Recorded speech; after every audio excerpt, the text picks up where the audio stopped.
मी लेखी तुम्हाला त्याचं कॉपी देतोय जे मी ईमेल केलेली.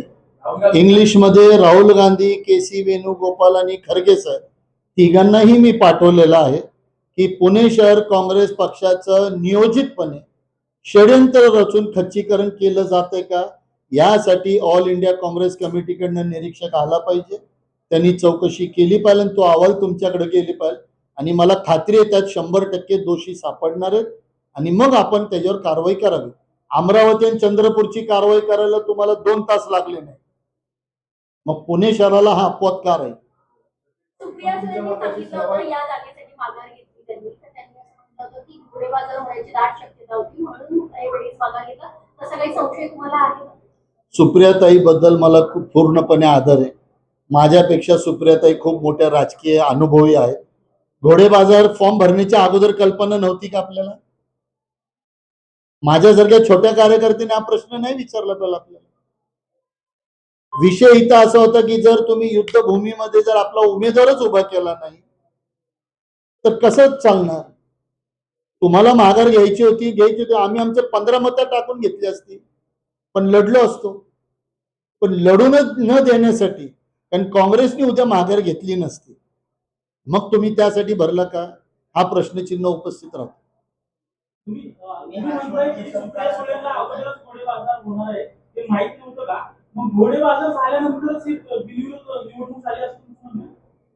मला आपण असं विचारलं की सुप्रियाताईंनी असं सांगितलं की घोडेबाजार होणार म्हणून आम्ही माघार घेतली. माझं त्याच्यावर उत्तर असं आहे की ते माझ्यापेक्षा खूप अनुभवी आहेत, दूरदृष्टी आहेत.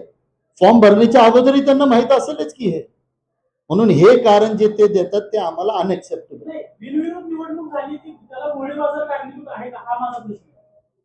हा, आता तुम्ही त्या म्हणूनच ह्या चौकशी झाली पाहिजे पक्षांतर्गत की ह्यासाठी घोडेबाजार जो काय तुम्हाला असं वाटत होतं की ते मतदारांमध्ये घोडेबाजारी होणार, मग ती नेत्यांमध्ये झाली का आता? असा आरोप आम्ही करायचा का आता? नाही नाही, तुम्ही आमच्यावर संशय पहिला टाकला की घोडेबाजारी होणार म्हणजे मतदार किंवा नगरसेवक पैसे घेणार, ह्याचं स्पष्ट आहे. मग आता आम्ही असं म्हणायचं का की मग नेते मंडळींनी ते केलंय?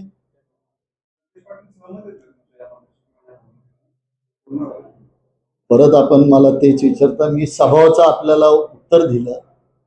मला जे अयोग्य वाटलं, मला जे योग्य वाटलं, माझ्या पक्षाने मला जे शिकवण दिलेली की कोणतेही चुकीचं काम केलं असेल तर कोणाची असेल तर तुम्हाला तक्रार करण्याचा संविधानिक अधिकार आहे, तो मी माझा वापरलेला आहे. आणि तक्रार करण्याचा मी काय कुणाला दुसऱ्याला नाही, मी माझ्याच पक्षाच्या अध्यक्षांना, माझ्या पक्षाचे नेते राहुल गांधींना आणि के.सी. वेणुगोपालांना केलेले. आणि मी तुम्हाला परत एकदा सांगतो की या सगळ्या प्रक्रियेमध्ये सतेज पाटील पूर्ण अंधारात ठेवले जाईल. नाही ना, मी माहिती घेतली तेव्हा त्यांना ह्यातलं कुठलंही माहित नाही, म्हणून मला त्यांना ह्या कॉन्ट्रोवर्सीमध्ये ओढायचंच नाही. नाही, येईल ना, कालच केलंय आणि आम्ही वेळ सुद्धा मागितली. आम्हाला येऊन काही गोष्टी तुम्हाला स्पष्टपणे दाखवण्याची, पुराव्याची. तिकीट वाटपापासून तर निवडणुकीच्या 15 डिसेंबरला आचारसंहिता जाहीर झाल्यापासून तर 15 जानेवारी पर्यंतचे जे ज्या ज्या गोष्टी घडल्या त्या सगळ्या गोष्टी कानावर घालण्याचा.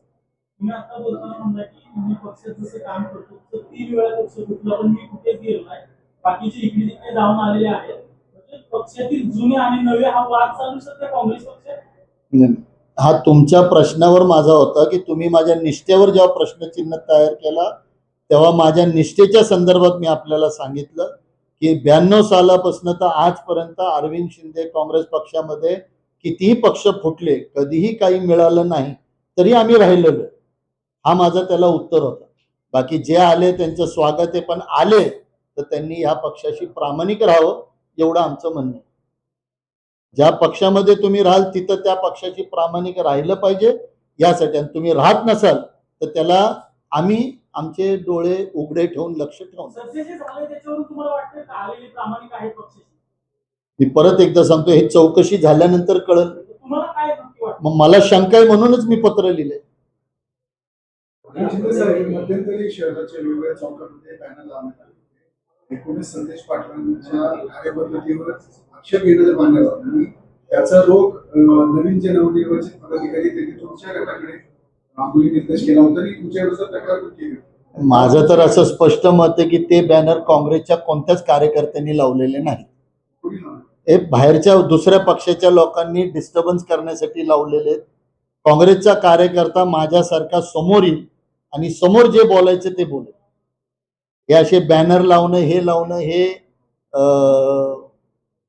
छपरी चाळे आमच्यामध्ये काँग्रेसचा कार्यकर्ता करत नाही. सतेज पाटलांचा जो काही निर्णय झाला नवीन कार्यकारिणीचा त्याला तुमचं पाठिंबा आहे?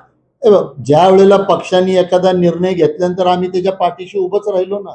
आता सुद्धा विधान परिषदेमध्ये तुम्ही पाठिंबा द्या म्हणलं, आम्ही उभंच राहिलो. पण मग माघार का घेतली? इथून मग हा वाद सुरू झाला. आमच्या मनात नसताना पाठिंबा आम्ही दिला ना आपल्याला, कारण पक्षाचा आदेश होता. मग माघार घ्यायचं काय कारण? हर्षवर्धन सपकाळच्या कार्यपद्धतीवर पण नमस्कार. सर्वप्रथम आपल्याला थोडीशी या पार्श्वभूमी सांगू इच्छितो, म्हणजे आपल्याला विषय लक्षात येईल.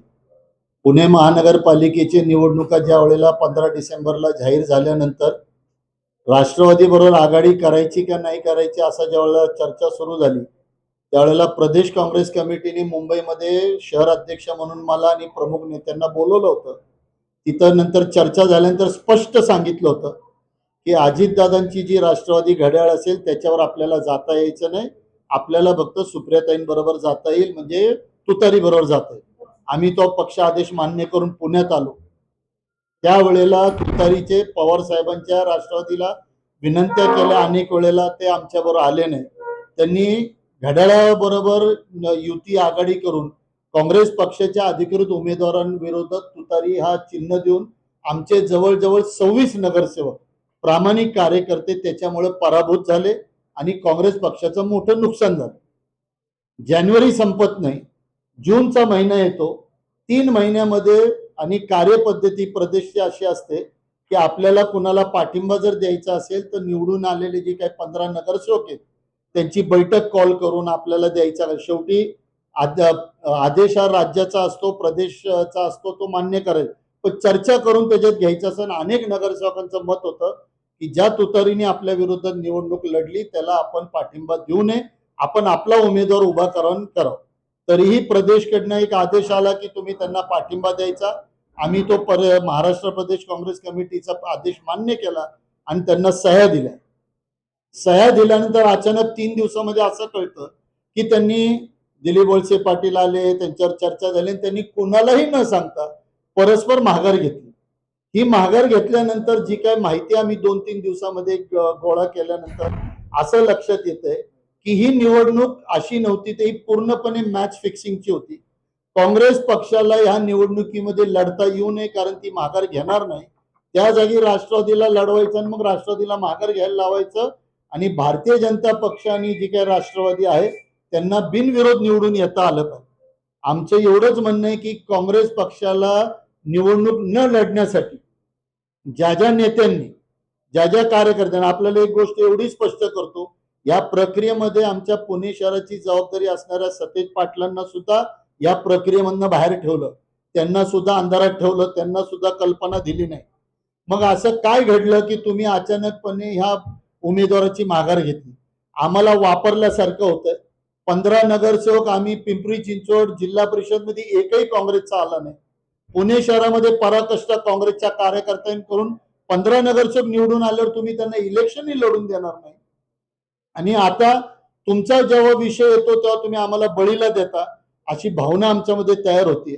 म्हणून जो नियम तुम्ही अमरावती आणि चंद्रपूरला ज्या उमेदवारांनी माघार घेतली न सांगता पक्षाला, त्यावेळेला त्यांचं तुम्ही पक्षातनं निलंबन केलं. ह्या माघार घेण्यासाठी जर कोणाच्या आमच्या पक्षातले कोणी जर त्याच्यामध्ये समाविष्ट असतील किंवा नाहीत, कारण अजून कोणतेही स्टेटमेंट, कोणतेही खुलासा पक्षाकडनं नाही, ह्याचाच अर्थ असा आहे की मग चुपा पाठिंबा चुपा माघार घेण्याचं काम जर कोणी केलं असेल तर त्यांच्यावर पक्षांतर्गत कारवाई झाली पाहिजे असं आमचं मत. तर यापूर्वी सुप्रिया सुळेंनी सगळं स्पष्टीकरण दिलं. तुमचे काँग्रेसचे नेते होते ना माघारी घेण्याच्या बैठकीत मुंबईमध्ये, सुप्रिया सुळेंनी स्वतः सांगितलं 2 नेत्यांची नाव. मी आपल्याला परत सांगतो, मी जो आजचा आरोप करतोय किंवा मी आजची नाराजगी व्यक्त करतोय माझ्या पक्षावर करतोय. माझ्या पक्षाच्या प्रदेश अध्यक्षांपासून तर खालपर्यंत कुणी कोणता खुलासा केलाय का? ते त्यांचा पक्ष वाढवण्यासाठी नाही ते षडयंत्र राबवतात. माझ्या पक्षामध्ये का नाही करत? ह्या मग आम्ही आमच्या पक्षामध्ये प्रामाणिक गेले 35 वर्ष काम करतोय, आणि जर तुम्ही निवडून एवढ्या मोठ्या लाटेच्या विरोधात निवडून आल्यानंतर सुद्धा जर तुम्ही आम्हाला लढूनच देणार नसेल आणि परस्पर माघार घ्यायला लावणार असेल आणि आम्हाला उघड्यावर टाकणार असेल तर आमची नाराजगी त्या संदर्भात आहे. आणि राहुल गांधींचं मत आहे डरोमत. जर चुकीचं झालं असेल त्यामध्ये कोणताही व्यक्ती या माघार घेण्याच्या पाठिंब्यामध्ये असेल तो प्रत्यक्ष किंवा अप्रत्यक्ष त्याच्यावर कारवाई झाली पाहिजे अशी आमची मागणी. मी काँग्रेस पक्षाला इंग्लिश म्हणजे खरगे साहेब आमचे राष्ट्रीय अध्यक्ष आहेत, के.सी. वेणुगोपाल इन्चार्ज आहे, राहुल गांधी तिघांना मेल केलेले आहेत आणि या मेलमध्ये हीच मागणी केलेली आहे की पुणे शहर काँग्रेसला खच्चीकरण करण्याचं काम चालू आहे. जर असं असेल तर याच्यावर आपण तातडीने एक निरीक्षक AICC कडनं पाठवावा आणि याची चौकशी करावी. त्या चौकशीमध्ये 100% आपल्याला याच्यामध्ये उणिवा सापडणार आहेत आणि त्या विषयाप्रमाणे आपण ती कारवाई करावी. काँग्रेसमध्ये गटबाजी आहे का? कारण तुमचं शहराध्यक्षपद काढून घेणार किंवा नवीन शहराध्यक्ष नेमाला हर्षवर्धन सरकार जबाबदार आहे त्याच्यामुळे तुम्ही नाराज आहे असा एक सूर लावला जातोय. तुमचा गट वेगळा आहे आणि हर्षवर्धन सरकारचा गट वेगळा आहे अशी सुद्धा गटबाजी आहे त्यातून उकळायला असं. मी आपल्याला पहिलंच एकदा सांगतो, ज्या दिवशी मी शहर अध्यक्ष पदावर बसलो तर त्याच वेळेला माझं भाषण काढा. 3 वर्षापेक्षा जास्त कुणालाही ठेवू नये असं माझं मत होतं. आणि या प्रक्रियेमध्ये जेव्हा सर्जन कार्यकर्ता अभियान होतं त्यावेळेला मी स्पष्ट सांगितलं होतं की मी अध्यक्ष होण्यामध्ये इच्छुक नाही. मी 4 वर्ष भोगले आणि आय एम सॅटिस्फाईड. 9 वर्ष गटनेता भोगले, आय एम सॅटिस्फाईड. पण ज्या वेळेला जर असं काही होत असेल, मी 3 वर्ष 4 वर्ष अध्यक्ष असताना कोणतीही निवडणूक प्रक्रिया राबवली तर शहर सोडून मी पळालो नाही. मी पक्षामध्ये उभं राहून नियोजन करत राहिलो. पण या दुर्भाग्य इथं असं आहे की ज्या दिवशी आचारसंहिता लावली त्याच दिवशी शहराचे अध्यक्ष निघून गेले आणि पार्श्वभूमी जर तशी धरली तर ते पण राष्ट्रवादीतनं आले. मग ही मॅच फिक्सिंग आहे का सगळी? मग मी तुम्हाला परत मी पक्षाच्या हिताचे आजपर्यंत अरविंद शिंदे कधीही पक्षाच्या विरोधात गेला नाही किंवा बोलला नाही.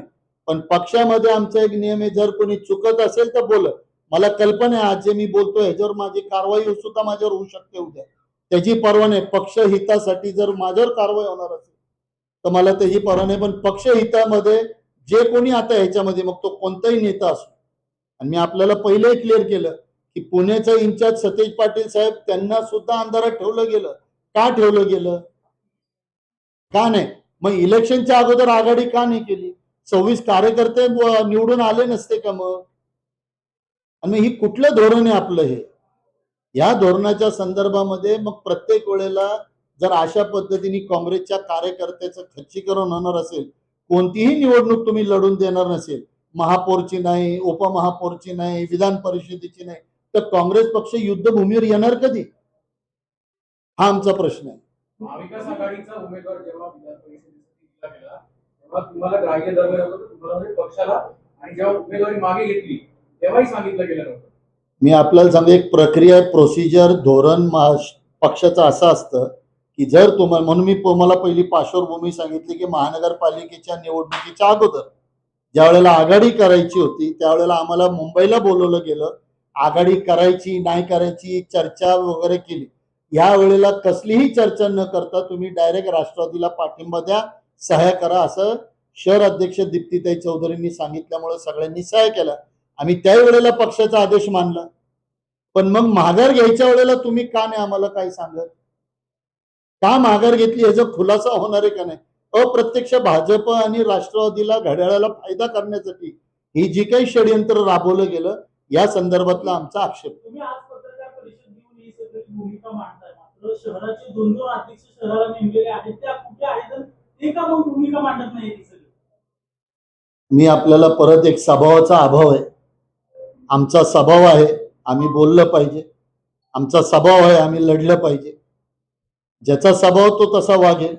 मला जर माझ्या पक्षामध्ये काही चुकीचे दिसेल तर मी तुम्हाला परत एकदा सांगतो, आणि परत एकदा आपण एक पत्रकाराने आपल्यापैकी विचारलं म्हणून सांगतो, मी ज्या दिवशी पक्षात आलोय त्या दिवसापासून पक्ष 3 वेळा फुटला ना. मी कधी गेलो ना कधी आलो, आहे तिथंच आहे. आज जे काय आहे ते 1-2 वेळा जाऊन येऊन असतील. म्हणून माझ्या निष्ठेवर कुणाला प्रश्नचिन्ह उपस्थित करता येत नाही. म्हणून मी बिनधास्तपणे सांगत असतो की पक्षाच्या हिताचा जिथं विषय आहे तिथं मला बोलावं लागेल आणि त्यावर मी आक्षेप घेणार. राहुल गांधींचा अशा नेत्यांना हे सांगतात.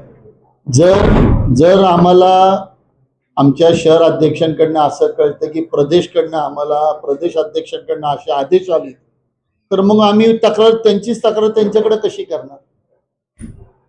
त्यांची तक्रार जर करायची असेल तर आम्हाला वरिष्ठांकडेच करावं लागेल. आम्हाला काही व्यक्तिगत कुणाबद्दल अरविंद मी म्हणून कधीही व्यक्तिगत वाद कुणावर ठेवला नाही. मी परत एकदा आपल्याला सांगतो की माझा विषय पक्षामध्ये जे चुकीचं किंवा अनियमितपणे जे काय आता घडलं हे पक्षाला मोठी हानी पोचलेली आहे असं माझं स्पष्ट मत आहे. एक संधी होती आपल्याला आणि ती संधी परत एकदा घालवली आणि पहिली वेळ नाही, तिसरी वेळ आहे या 3 महिन्यामध्ये.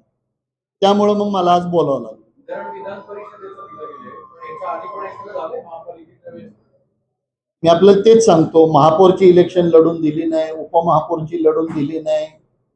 त्यानंतर स्थायी समितीची ज्या वेळेला फॉर्म भरायचे त्यावेळेला राष्ट्रवादीने परत माघार घेतली आणि आता परत ही 4थी वेळ. मग काँग्रेस जर लढणारच नसेल अशी तुम्ही एक प्रतिमा तयार करणार आहात का? मग 15 नगरसेवक जे जीवापाड लढले किंवा जे काही 100-150 कार्यकर्ते पराकष्टा घेऊन जर लढलेत मग त्यांच्या लढण्याचे आणि त्यांच्या भावनेचे काहीच तोलमोल नाही का? त्यांच्या प्रामाणिकपणाला काहीच मोल नाही का? जर आपण अशा पद्धतीने मॅनेज होणार असेल तर